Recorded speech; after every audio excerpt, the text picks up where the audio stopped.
உணவே மருந்து. இன்றைக்கி நம்ம பார்க்க போகிறது பூண்டு குழம்பு. பூண்டு குழம்பு செய்ய வேண்டிய பொருட்கள்: ஃபஸ்ட்டு கடாயில் 4 ஸ்பூன் எண்ணெயை ஊற்றிக்கணும்.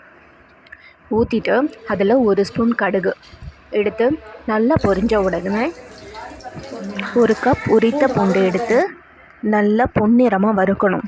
இந்த பூண்டில் நிறைய பெனிஃபிட் இருக்குது.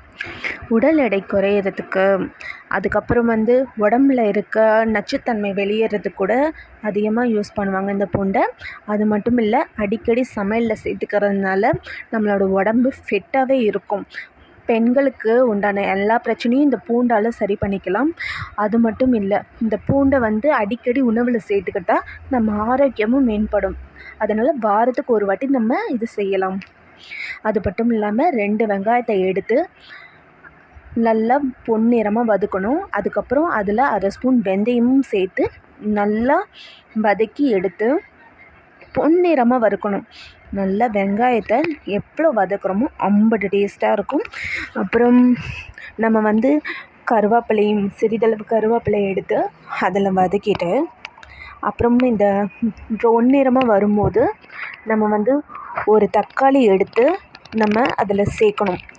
சேர்த்த பிறகு அதையும் நல்லா வதக்கிட்டு, அதுக்கப்புறம் நல்லா வதக்கணும். எவ்வளோ வதக்குறோமோ அம்பட்டு டேஸ்ட்டாக இருக்கும். அதுக்கப்புறம்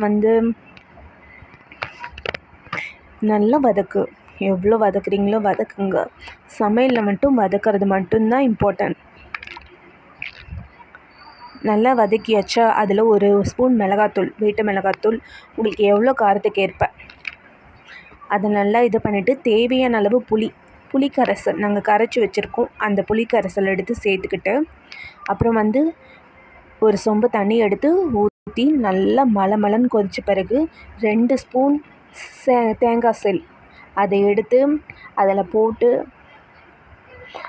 நல்லா கிண்டுன்னு கிண்டிட்டு தேவையான அளவுக்கு உப்பை ஆட் பண்ணிக்கணும். நீங்கள் எந்த அளவுக்கு கரெக்டாக இருக்கணும். அதை நல்லா மலமலன்னு கொதித்த பிறகு நம்ம இப்போ வச்சுருந்த பூண்டை எடுத்து அதில் சேர்த்துக்கணும். நான் பூண்டை சேர்க்க மறந்துட்டேன், அதை நான் வீடியோ எடுக்க மறந்துட்டேன். அதனால் உங்களுக்கு இப்படி காட்டுறேன். அதுக்கப்புறம் லாஸ்ட்டில் மலமலன்னு கொதிக்கும் போது பெருங்காயத்தை எடுத்து இது பண்ணிக்கணும். 1 ஸ்பூன் நல்லெண்ணெய் ஊற்றிக்கணும். பெருங்காயம் இதெல்லாம் நல்லா கொதிச்சுட்டு, அது எவ்வளோ நல்லா கிண்டி எல்லாம் அந்த திக்னஸ் வரும்போது நம்ம சர்வ் பண்ணி சாப்பிட்டா அம்பது டேஸ்ட்டாக இருக்கும்.